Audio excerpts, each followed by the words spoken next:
Log on, tune in, find out. Another good idea from Cambridge.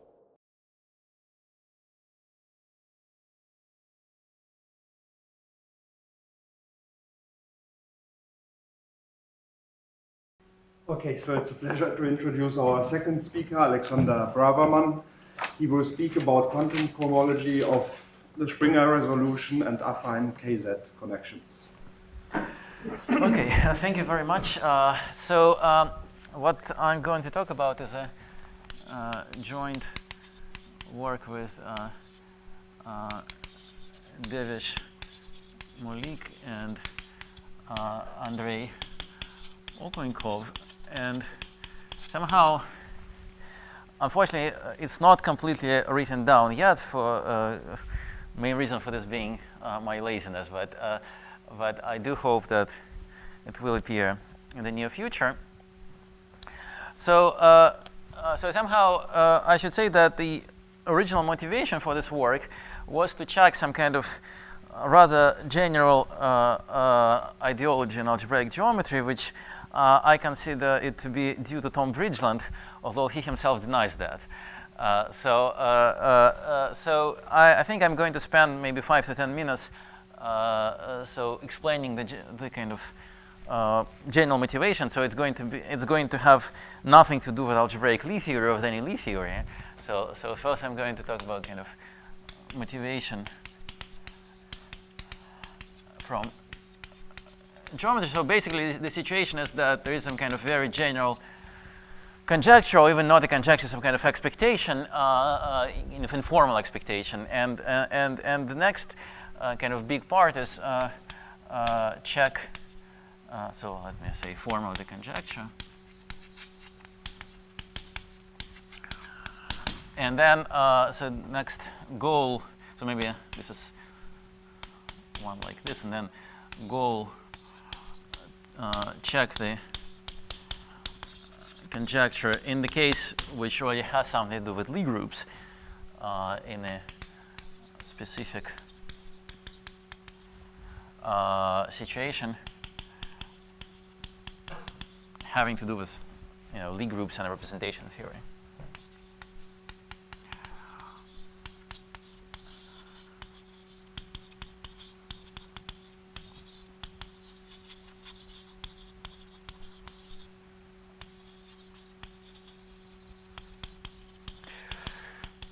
Okay, so let me talk a little bit about this first part, and also it will be useful to talk about it just to fix the notation for the future.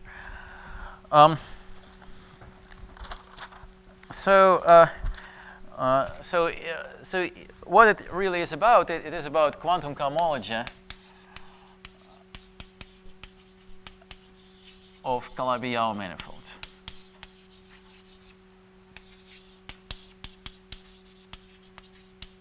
In fact, in our situation, all Calabi-Yau manifolds will be not just Calabi-Yau, but symplectic, holomorphic symplectic manifolds. So of Calabi-Yau manifold X, so X for time being will be smooth projective and with trivial first trunk class projective, and let's say with trivial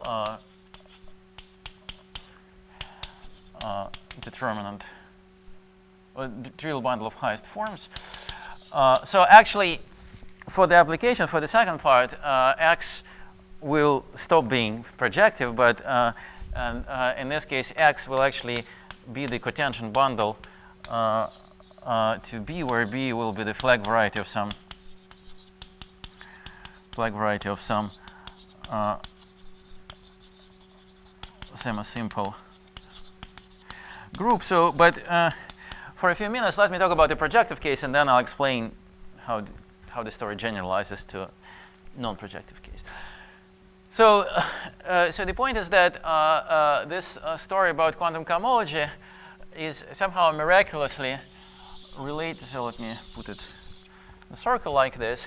It somehow miraculously is related to some other things, and the main thing, and this is what really somehow has to do with Bridgeland's work, and it has to do with for some reason, automorphisms of the derived category, bounded derived category of coherent sheaves on X. It's most projective over C. So this is really somehow, I think, due to Bridgeland, although he's not ready to admit it. But I personally learned this too through Roman Bezrukovnikov. So there's no theorem here, but there is some conjecture. But there's some conjectural relation, which I'm going to explain now. But there are some other interesting things to which this is related. Namely, it's also related to some kind of, at least in special examples, it's related to some things of, let me write it, connections of KZ type, of kinetic homologic type, and this is really what I'm going to talk about in some special case in this lecture. And there is also some kind of, often, this is also kind of completely experimental thing, connection to quantum integrable systems. And it will also briefly appear in my talk, but this thing is really very, very general. So this part is more specific to some kind of good situations, but somehow, at least in examples which have somehow to do with some sort of Lie theory, all of these four ingredients should somehow appear, and there's some kind of non-trivial relation between them. So let me explain. Let me fix some notation about quantum cohomology, and also I'll briefly explain this relation to derived categories, what is expected there. Okay, so notation about quantum cohomology. So I have to warn you that the quantum version of quantum cohomology I'm going to talk about is what is in the literature is usually referred to as small quantum cohomology. So I'm not going to write this word, but this is what is going to appear. So suppose we have X as above, and let me denote by lambda the second homology of X with integral coefficients. So I'll assume that there's no torsion here, so I'll assume this is a lattice, and also for simplicity, for example, I'll assume that all of cohomologies of type 1, 1. So theoretically, any cohomology class could be, at least in principle, realized by a class of an algebraic curve. So this is a lattice, and then, so what is the quantum cohomology? So quantum cohomology is, well, the way it's usually discussed, is a deformation of the usual cohomology algebra of X. Now, it's a deformation of what, let me say. So first of all, I want to introduce some torus. So let T check be the algebraic torus. So the reason I'm denoting by T check and not by T will become clear when I get to this situation. So it's an algebraic torus for which this lambda is a lattice of characters. So hom from T check to C star is equal to lambda. And basically, the deformation will be over this torus. More precisely, in general, the only thing which is known is that so this torus usually has some kind of T check usually is endowed with some formal completion, which I'll denote by T check hat. It has to do with the fact that so T check is nothing else but the spectrum of the group algebra of lambda, and usually inside lambda we have some kind of positive cone, which roughly speaking consists of those classes which really can be realized by classes of algebraic curves. So, for example, if X is P1, then lambda is naturally isomorphic to Z, and lambda plus will be Z plus. And so this T check is roughly, T check hat is roughly speaking the spectrum of some, well, of C of lambda plus, and also we take something like formal power series. So for example, in the case x is equal to p1, t check will be naturally c star, and t check hat is the completion of c star at 0. So somehow it's you should think about this as a formal punctured disk. So somehow, 0 of course is not contained in c star, but somehow you take this kind of part of c star which is very, very close to 0. But there is a formal definition of this, so it's defined as a spectrum of certain algebra formal power series like this. So formally what is known is that the quantum cohomology is a deformation over this thing. Or you can say that this deformation over this ring. More precisely, somehow the way it's defined is that, so you define just new multiplication. If you have alpha and beta are two cohomology classes, next, then you define the quantum product in the following way. So of course, in the cohomology of X, you have Poincare duality, and so it's enough to describe what is the pairing of this product with any other cohomology class. And this is defined as some kind of power series. You write lambda and lambda. So I can write lambda plus, and here you write, so let me write and then I'll explain notation, and lambda of alpha, beta, and gamma. So q to the lambda means that means that, so it depends on, so q here is a point in our torus, and q to the lambda is nothing else but lambda applied to q. So remember, lambda is a character of the torus. And this thing is a certain Gromov Witten invariant, so which is defined, which roughly speaking counts certain rational curves with some properties, but formally is defined as an integral over a certain modular space of curves. And the point is that the series is infinite, so that's why some kind of completion arises. So this is somehow the general story, and this general story has nothing to do with Calabi-Yau. So in fact, this is more or less what should be true, at least what's known to be true for any x. But in the case when x is a Calabi-Yau, if x is Calabi-Yau, then there's the following expectation, which comes actually from mirror symmetry. So mirror symmetry, whatever it means, predicts that in fact, oops, sorry. In fact, let me say one more thing, and then I'll pass to Calabi-Yau. Sorry. There's a nice way to encode this information. So there's a thing which is called quantum connection.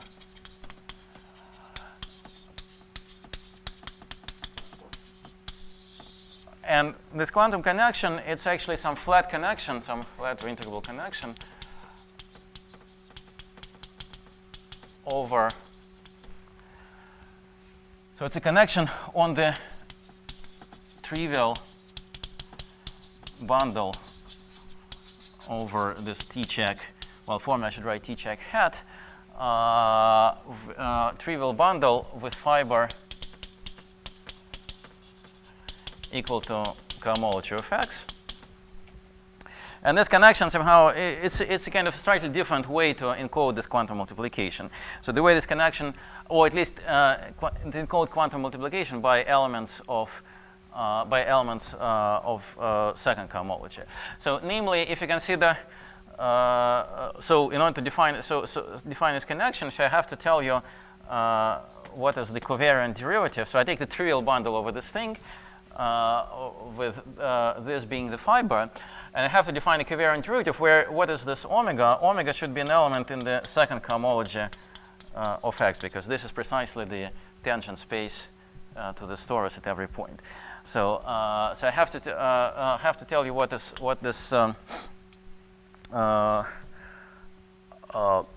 connection, what this covariant derivative is, and this is written as d over d omega in the obvious sense minus of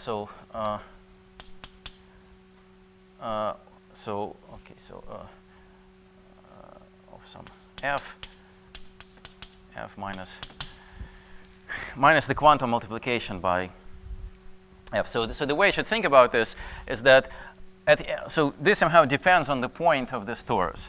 So at every point of the torus, there exists its own quantum multiplication.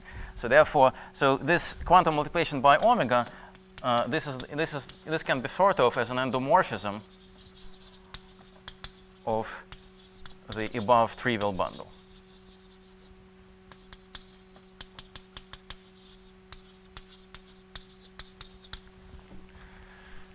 So that thing is usually known in the literature as a quantum connection, and it's known that this connection is flat. This is some kind of basic result, which is more or less equivalent to the fact that the quantum multiplication is associative. And so this is a nice way to discover information. So it means that for any manifold we start with, there exists some canonical connection attached to it. And so in the case when manifolds will be of some kind of Lie theoretic origin, this connection will turn out to be some kind of interesting connection. So that will be somehow a basic result. So now what is special about Calabi-Yau's is the following, that so in the case when X is a Calabi-Yau, then mirror symmetry predicts some other interpretation of this connection, which I'm not going to talk about. But let me just say that if X is Calabi-Yau, then mirror symmetry predicts that, well, you see, so far this connection is just defined over some formal completion, but in fact, it should be well defined over some Zariski open subset in our torus. That there exists some U in T check. This is Zariski open. Typically, it will be a complement to a union of some divisors, such that nabla is well defined over U. So what this means really is that somehow when you write down this connection, then somehow there's this automorphism, and this automorphism is given by some kind of formal power series, endomorphism, which you use here, and it's given by some formal power series, but in fact this formal power series should converge to some rational functions. And those rational functions may have some singularities on T-check, but at least on some Zariski open subset they will be well defined. So it means that there should be some kind of more or less canonical open subset in this torus, and over this open subset we should leave some kind of canonical connection, which should be absolutely algebraic and so on. So in particular, if we compute the fundamental group of this, which in the applications I'm going to discuss later, this will be something like the braid group. The fundamental group of this should act in some non-trivial way on the cohomology of X. Well, there's some slight cheating here because, of course, in order to talk about the fundamental group, we need to we need to choose some base point. But let me ignore this issue because this is actually a delicate issue, which I don't want to go into. Now, to finish with the kind of motivational part, let me formulate this idea, which I think is maybe due to Bridgeland and Bezrukovnikov. And it also can be explained in terms of mirror symmetry, but I'm not going to do this. Idea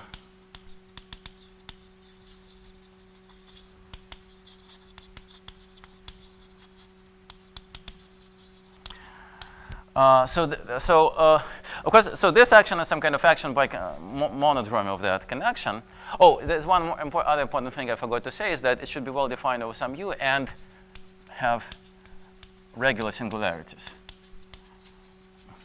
So it's not formally needed, but somehow if connection has irregular singularities, then monodromy is usually not a very sensible thing. So it doesn't make much sense to consider monodromy of an irregular connection, but if it has regular singularities, then somehow it is a good thing to consider. So we have this monodromy representation. So the idea is that this action, this monodromy action, comes from an action of pi1 of u on the derived category of coherent sheaves. So that might seem as a very kind of strange statement. So I'm going to explain in a second what this means. But I mean, the statement will still be strange. But that's somehow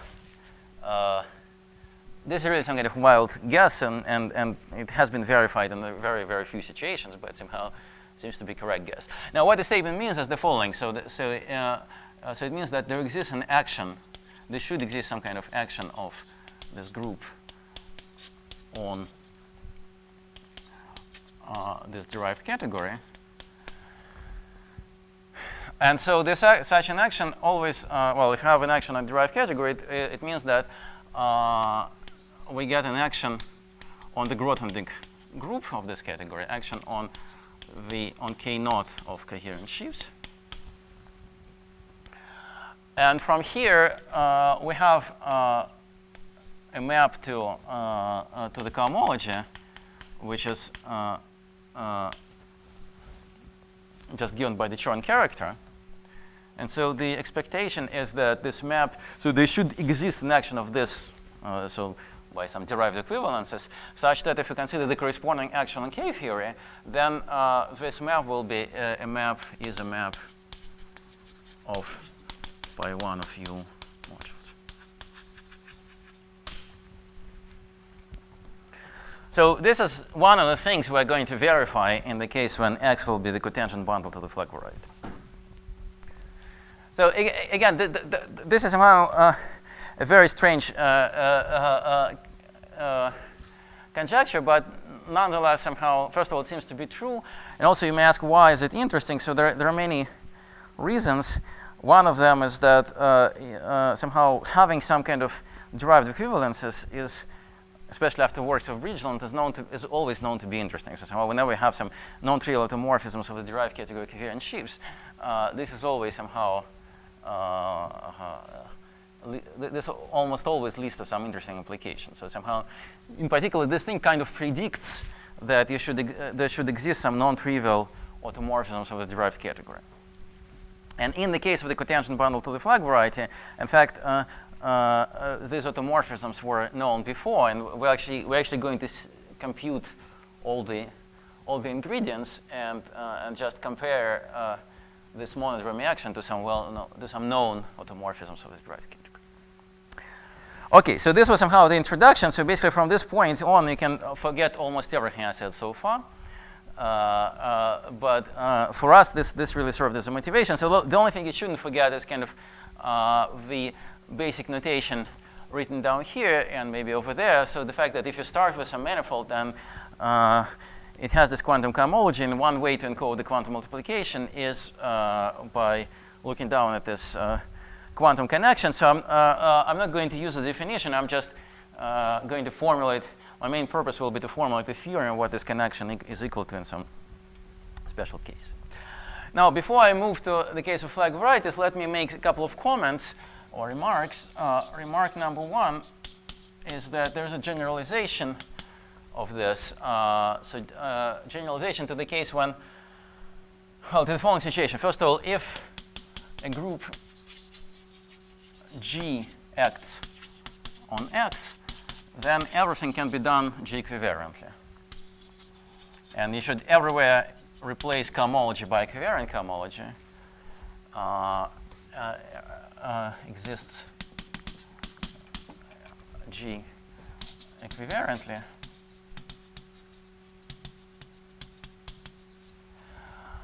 And in particular, this quantum connection or quantum multiplication, it will be linear over quantum cohomology of the point. And so quantum connection will actually be, so for example, if G is a torus, then if you consider quantum usual equivariant cohomology of the point, this is the same as the symmetric algebra of the dual space to the Lie algebra of the torus. which is the same as functions on T. So this is the algebra of T. And so that means that all of the objects I talked about over there, they will actually, it will not be just one object, but it will be a family of objects parameterized by points of this T. So, for example, quantum connection, which for us will be the main thing, quantum connection is actually a family of connections parameterized by points of T.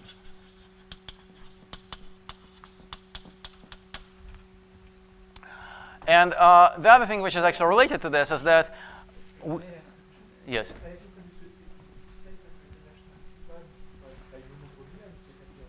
Yes. No. The action by monodromy is on the cohomology. So the claim is that there should. So the expectation is the following: that there exists an action of the same group on the derived category, such that the following is true. So if the group acts on the derived category, then it acts on K theory, and you have a map from K theory to cohomology, and then this map should commute with the group action. That is somehow the expectation. Of course, in general, so this is algebraic K theory, so in general, for general X, this will be a very small part of the cohomology, but of course, in all the examples we're going to consider, this map will be more or less an isomorphism. So somehow, in this sense, I can really say that this monodromy action comes from automorphisms of derived category. Yeah, but by the way, another thing I want to say is that I had this big diagram here, and there's actually another ingredient here, which I'm not going to talk about, that if you know this quantum connection explicitly, then actually you can also make predictions about representation theory of some objects, but somehow this is something I'm not, I won't have time to talk about at all. Okay, so yes, so another thing which is related to what I'm doing here is that you can actually drop the compactness assumption in X. So if X is not compact, but so let me really stick to the case when G is a torus, but the space of fixed points with respect to the torus is compact, then everything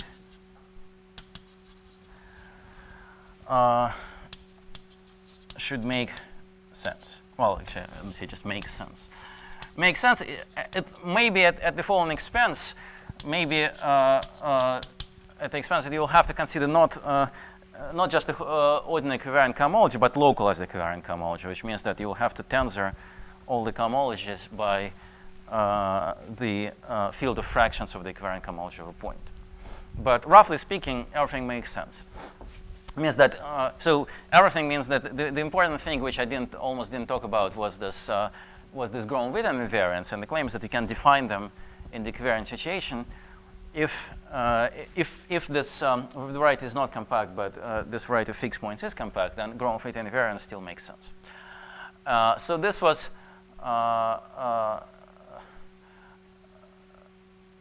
okay. Yeah, maybe these are the two remarks I wanted to make. Okay, and now, so let me say sort of what is, first of all, general the situation that we want to deal with, and then specialize to some case. So it is expected that there should be an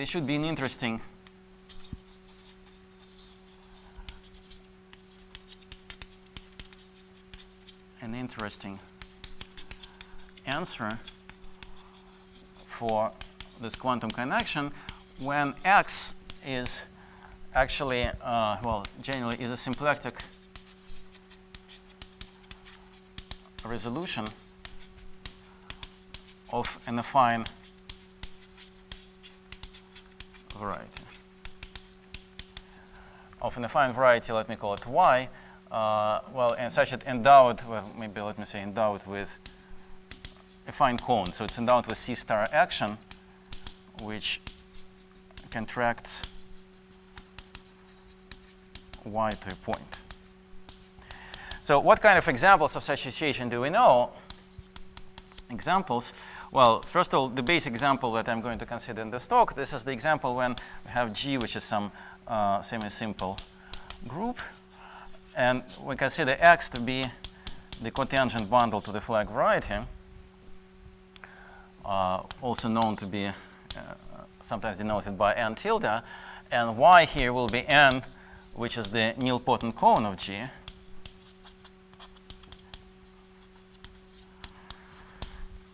And we have this map, and so X to Y is the Springer map.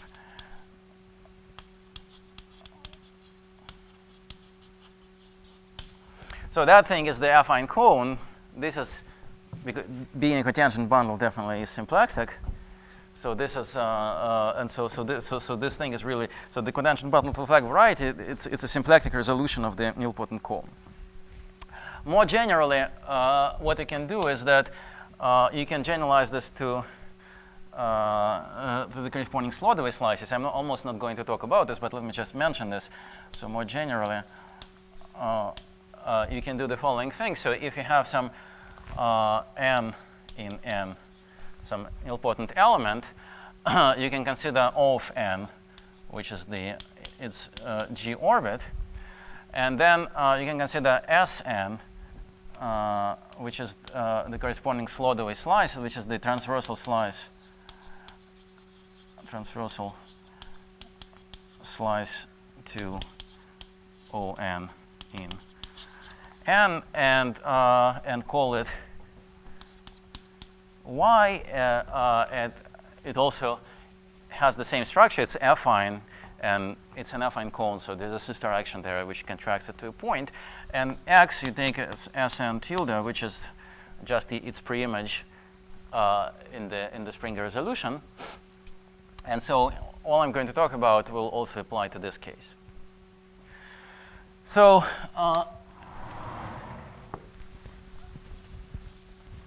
there's another kind of source of examples for the situation, which I'm actually not going to talk about in this talk, although it's really an interesting thing to study. And this is the case when we talk about when our varieties are Nakajima quiver varieties.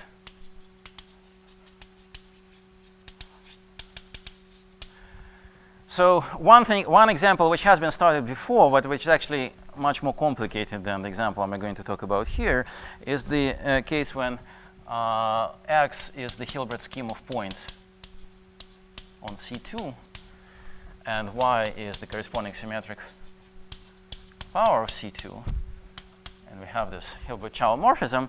So this example has been studied. So the quantum cohomology and the quantum connection in this case has been written down by Okounkov and Pandaripande, and technically the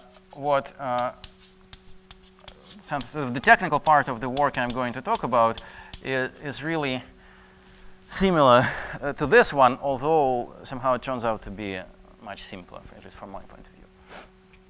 So so this is just one example, but somehow, of course, there are many other quiver varieties. For example, the first thing to consider is to consider quiver varieties associated with Dynkin diagrams of finite type. In all of these cases, there is a conjectural answer for this quantum connection, which has to do with representation theory, but I don't have time to formulate this conjectural answer, and also it hasn't been proved yet. But this same kind of big project to sort of, sort of small kind of well-formulated project is to understand both of the situation. This one is more or less completely understood now. This one is not. But in general, the same technique should apply to any symplectic resolution of an affine variety. Okay, so now let me pass to the flag varieties and explain what the answer for the quantum cohomology in that case is. So I'm first going to recall a couple of facts about quantum cohomology of a flag variety itself, not about its cotangent bundle, and then say what happens to the cotangent bundle. In fact, I should note that working with the cotangent bundle, we're also going to discover some new facts about quantum cohomology of the flag variety itself, which, at least to the best of my knowledge, were not known before. Okay, any questions? Okay, let me erase this.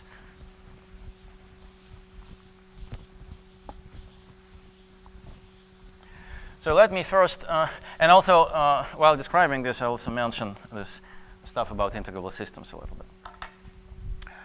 Oh, yeah. One more remark I want to make here is so this is where maybe I shall write it here. And so our basic purpose will be to compute this quantum connection, but there is in principle a weaker thing you can ask for. So so this quantum connection nabla is explicitly written as a connection on the trivial bundle. But instead of trying to compute this connection itself, what you can try to do, you can try to compute this gauge equivalence class. So this is, let me just note, this is more information than just knowing its gauge equivalence class. Now, gauge equivalence class of a connection, this is more or less the same as the notion of D module. So note that connection on any variety, on a variety U up to gauge equivalence, this is the same as what's called a D module on U. D module on U, which is, well, let's assume that U is affine, then it's the same as a module over the ring of differential operators on U. Well, module of appropriate with some properties, basically module of appropriate size, but somehow if you have a connection on some bundle, then if you consider sections of this bundle, the sections become a module over the ring of differential operators. And somehow, if you only remember the module, that's the same as to remember the connection up to gauge equivalence, and not remembering the fact that the connection was explicitly written and as a connection in trivial bundle. And this is somehow important. So, for example, the well-known works about quantum cohomology of flag varieties due to Giventhal, Kim, and others, they actually compute the connection up to gauge equivalence, and not so. And this story about integrable systems, which I'm going to mention, it really arises when you want to start the connection up to gauge equivalence, not in the connection in trivial bundle. Okay, so this was a remark, and then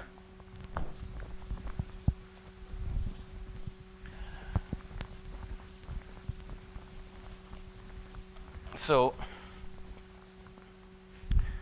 let now G be semi-simple group. B its flag variety. Then, well, T in G is a maximal torus, and well, we have T, it's Lie algebra. And then, so if you consider the G equivariant ordinary cohomology of B, this is the same as the symmetric algebra of T star. And this is a module over the equivariant cohomology of a point with respect to G, which is the same as W invariance in the symmetric algebra, where W is the Weil group.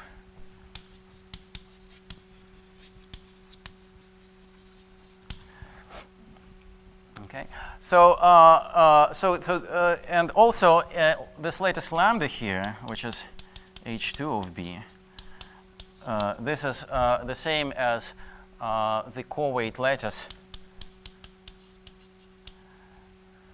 So I'll assume that, for example, G is simply connected. This is the co-weight lattice of G.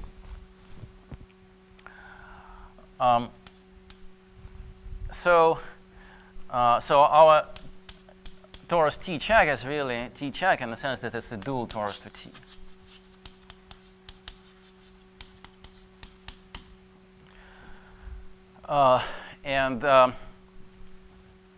Okay, so you may ask, what is the quantum cohomology of this flag variety? What is the corresponding quantum connection? And so let me describe the answer in some way. So, so whatever it means, so the quantum connection should be a family of connections parameterized by points of T mod W because of this.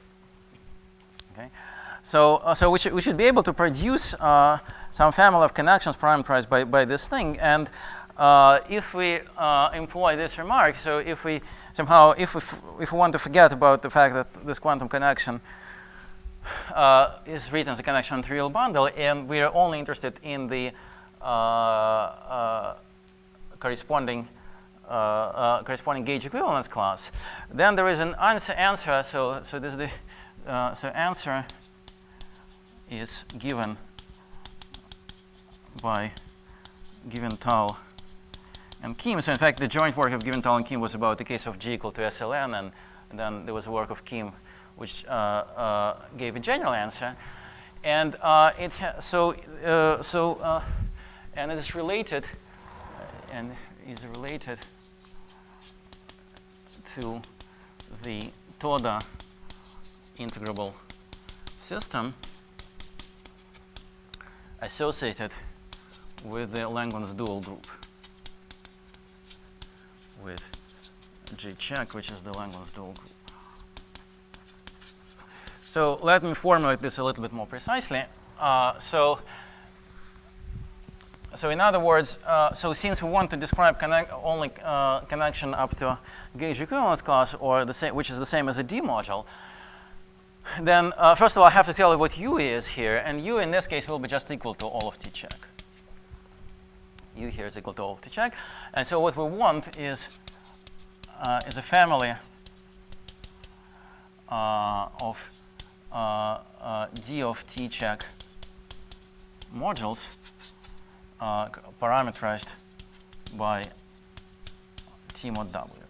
Now, the idea is that, so what is the Toda integrable system? So Toda quantum integrable system. So Toda system is a certain homomorphism, let me denote E to T, so T for Toda, from this algebra of invariant polynomials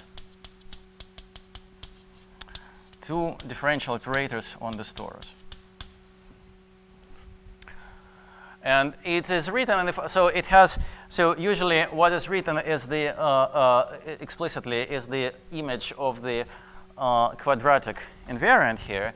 So if we choose a bilinear, so this is invariant form on T, and C is the corresponding Casimir element, Casimir in this seam of T star W.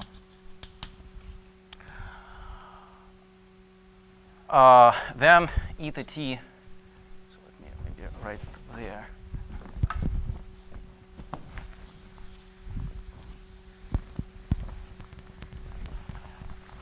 E to T of C is equal to something like -1/2 times the Laplacian. So the Laplacian here is a differential operator with constant coefficients, which also corresponds to the same form, and plus sum over all I, and here you write exponential, well, let me write just e to the power alpha I, where this is the corresponding simple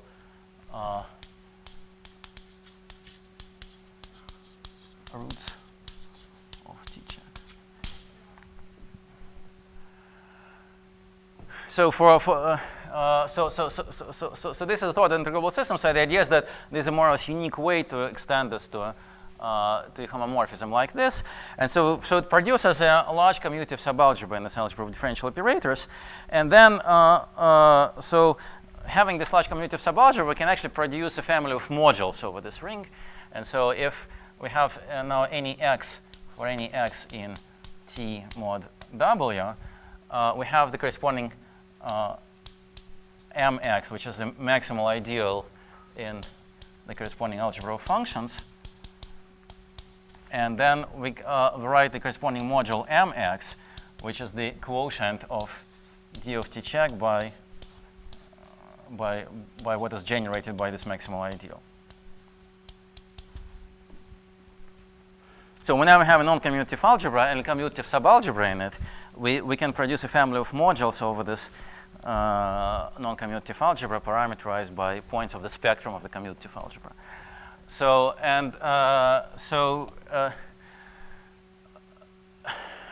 the theorem of Giventhal and Kim actually says that this family is exactly the family of quantum D modules for the flag variety. So this is the family of quantum D modules.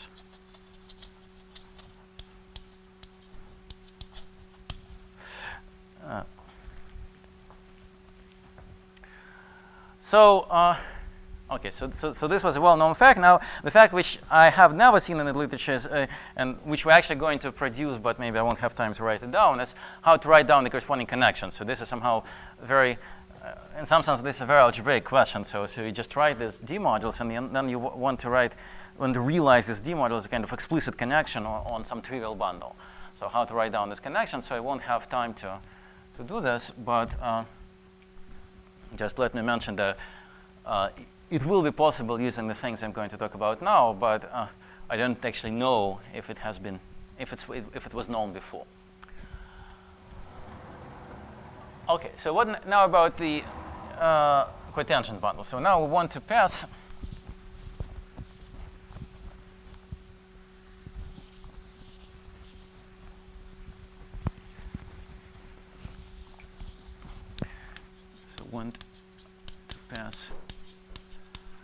to X, which is the cotangent bundle.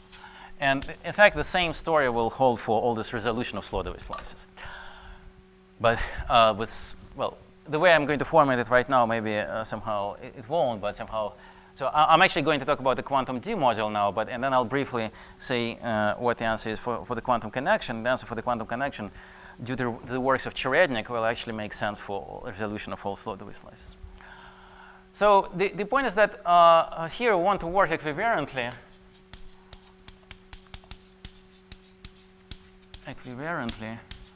with respect to G times C star, where C star acts on the fibers of the cotangent bundle. Now, one thing I should mention is the following. There's a general story somehow in this, about quantum cohomology or even about Gromov-Witten invariance. Then if you have a symplectic manifold, holomorphic symplectic manifold, then all of its, you can check that all of its non-trivial Gromov-Witten invariants are actually zero.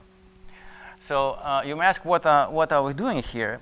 And the point is that in our case, it's actually not going to be completely true for the following reason, that precisely because of this C star, because this C star does not preserve the symplectic structure. And so, because it doesn't preserve the symplectic structure, so somehow it means that effectively we're working with something not completely symplectic, and that's why we are going to get something non-trivial. But if all the things we're going to talk about, they should be somehow depend on, so now everything should depend on a point from T mod W, which is the same as before, times C, and this C somehow, well, let me denote the coordinate here in this C by T, and this is the spectrum of the equivariant cohomology of a point with respect to C star. And so modulo this T, everything should be more or less trivial. So modulo this one parameter, everything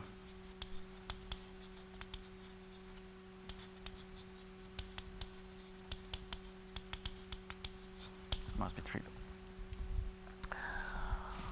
Okay, so now let me describe the quantum D module, then say a couple of words about the quantum connection, and then very briefly say what it has to do with the homomorphisms of the derived category. So So about the quantum D-model, so one way to describe the quantum D-model is along the same line. So here somehow the slogan was that the quantum D-model for the flag variety itself was written in terms of the Toda integrable system. Now, this Toda system has a well-known deformation, which is probably even more well-known than the Toda system itself. Has a well-known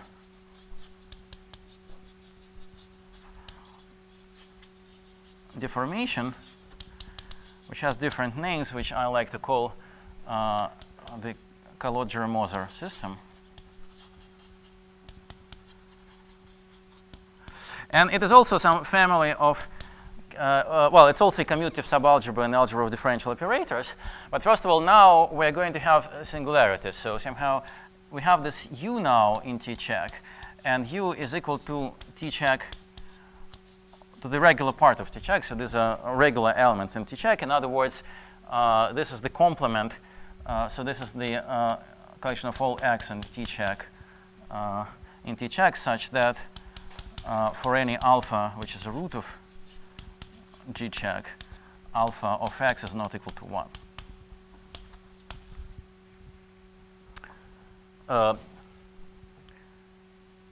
Yes. So first of all, this will be our U, and so the Kalodger-Moser system, so eta Cm, this is an embedding of the symmetric algebra of T star W invariance into differential operators on this U, which now depends on additional parameter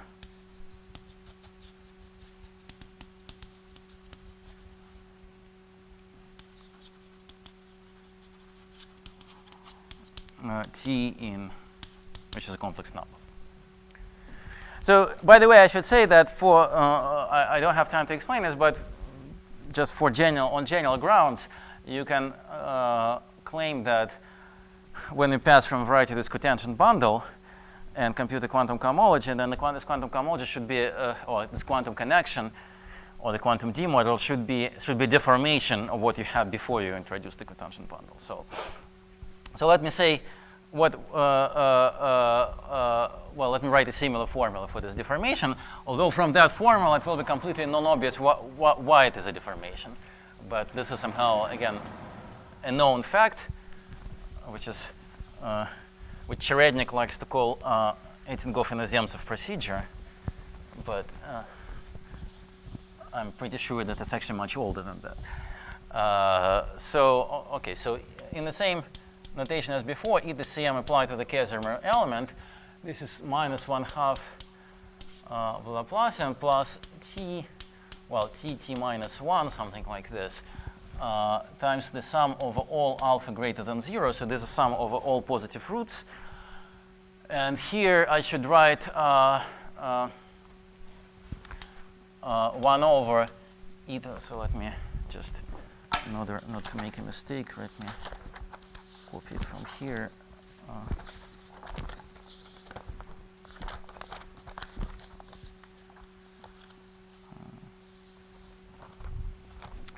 E to the alpha over 2 minus e to the minus alpha over 2 squared, something like this. And then again, the claim is that there is a more or less unique way to extend it to a homomorphism like this, which is, in fact, the claim is that there is a unique way to extend the homomorphism like this, which on the level highest simple does what you would expect it to do. So this is this Kalodger-Moser integrable system, and so theorem 1 says that the quantum D module of n tilde comes from eta Cm in the same sense as before.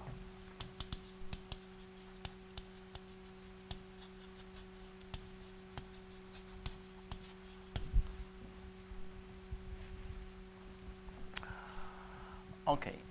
so this is theorem 1. Now, next thing is how to describe the connection.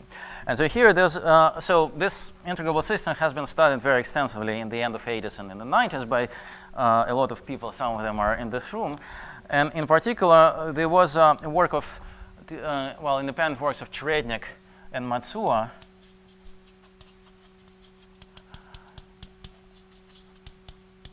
Matsuo wrote down the corresponding connection. So wrote down a connection. By connection, I mean connection on the trivial bundle, on some sort of trivial bundle, which such that the corresponding D module is given by comes from this Colliger-Moser system. So wrote down the connection, giving rise to the same D module. Right. So what's n tilde? N tilde is the same as the cotangent bundle to the flag variety.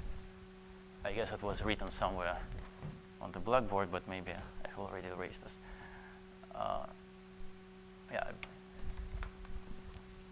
Giving rise to the same family of D modules. So I don't want to overload you with formulas, so I'm not going to write down this connection. But let me just mention a couple of things about it. So first of all, Cherednik in his book calls it the affine KZ connection for reasons which are totally unclear to me. But that's kind of a standard terminology. So it has something to do with, in some special cases, it has something to do with the sort of what is usually called the KZ connection, with the Knizhnik-Zamolodchikov connection.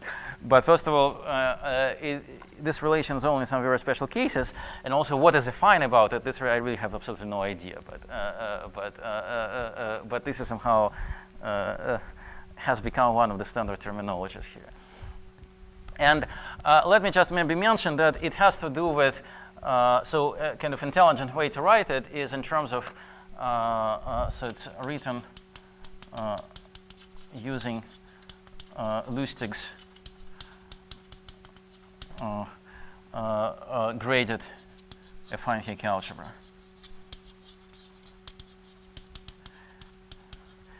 In fact, if you start with this graded affine Hecke algebra and start with any module over the graded affine Hecke algebra, then you can write a connection over this U, on the trivial bundle over this U with phi bar equal to that module.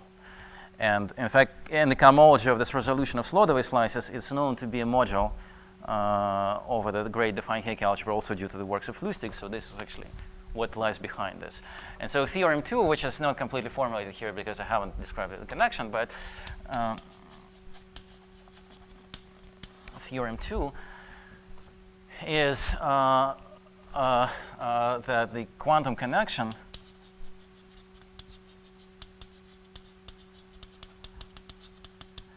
of T star B, equivariant quantum connection,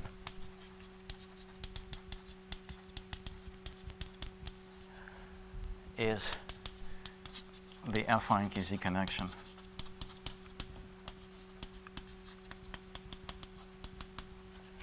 of Cherednik-Matsuo. Well, another actually name for this, it's also sometimes called the Dunkel connection, because the way you write down this connection is very much related to this Dunkel operators. Okay, so let me just finish by now saying just making the following remarks, that when you look at the quantum D model of flag variety itself, see, it was actually written there, this U was equal to all of T check. So it had the connection had no singularities on T check, but actually it did have singularities at infinity. So in fact, it had irregular singularities. And this has to do with the fact that the flag variety is, of course, not Calabi-Yau. And here we can see the variety which is Calabi-Yau, which is cotangent bundle. And what happens here is that we acquire additional singularities. So now the connection is only defined here. By the way, you can actually see it from what's written here, that in fact we have singularities. So so the connection is defined on a smaller space, but the connection has regular singularities. which is what we expect from mirror symmetry. And the corresponding monodromy representation has been studied very extensively by many people, in particular by Heckman and Obdam. And so note that the our U here is the regular part of the torus, so in particular its fundamental group is actually the pure affine braid group. So pi 1 of U is the pure affine braid group associated with G or G check. In this case, it doesn't matter. So so it's, let me denote it by, well, P, B, W, hat. So hat for P for pure, B for braid, and hat for affine. And W is that comes from the fact that it depends on W. And in fact, this connection, if you look at this, if you look at the answer for this connection, you can discover that this connection is actually W equivariant. So in fact, you can descend it to the quotient of this thing by W, and then the fundamental group will be actually the full braid group. But what is the significance of this in terms of quantum cohomology, I don't know. But the point is that Bezrukavnikov, using his work on representations of Lie algebras in characteristic P, has constructed an action of actually the full affine braid group on the derived category, well, actually equivariant derived category of coherent sheaves on T star B, more generally on the equivariant derived category with respect to the correct thing of these resolutions of the Slodovy slices. And from what is known about the monodromy, and actually this action somehow categorified the well-known action of Kazhdan, Lustig, and Ginzburg, well-known action of the affine Hecke algebra on the K-theory of this thing. And so from what we know about the monodromy of this affine KZ connection due to the works of Heckman and Obdam, it is very easy to check. So, and it is easy to check that that Bridgeland's suggestion holds in this case.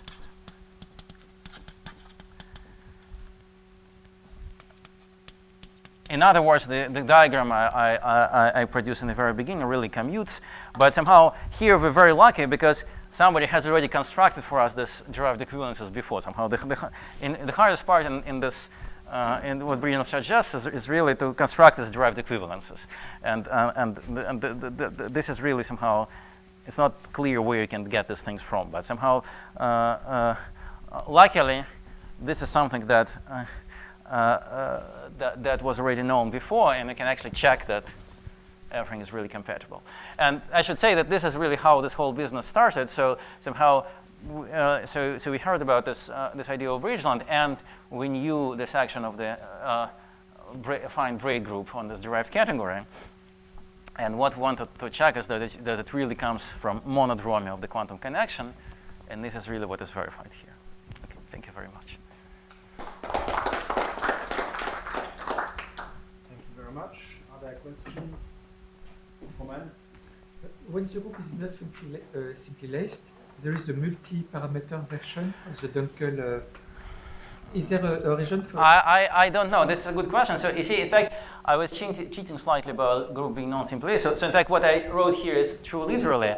If you go to the case of Slodovy slices, then in fact, the corresponding answer for the Slodovy slices, I know it's only true for in a simply laced case. In fact, it's true if and only if the restriction from H2 of the full flag variety to H2 of the Springer fiber is an isomorphism, which is true always in a simply laced case. You can check this, But in non-simple Lace case, it's not true, and somehow, and I don't know what the answer should be in the non-simple Lace case for this quantum connection, and probably it should be related to this multi-parameter deformation, but I don't know. So, but for the full cotangent bundle, it doesn't arise somehow. In fact, I asked Lustig this question. So in order to be able to even start thinking about this question for general group, I mean, whenever you have a variety, when you want to describe this quantum cohomology or quantum connection or whatever, the first thing you have to understand is H2. And so, of course, for this resolution of the slot-away slice, it's homotopically it's the same as the spring of fiber. So you have to so you have to understand what is H2 of a spring of fiber. And so I asked Lustig this question. He doesn't know. So he doesn't know any way to describe second cohomology of a spring of fiber. So for simple Lace groups, it's just equal to second cohomology of a full flag variety. For other groups, just it's not clear. Other questions?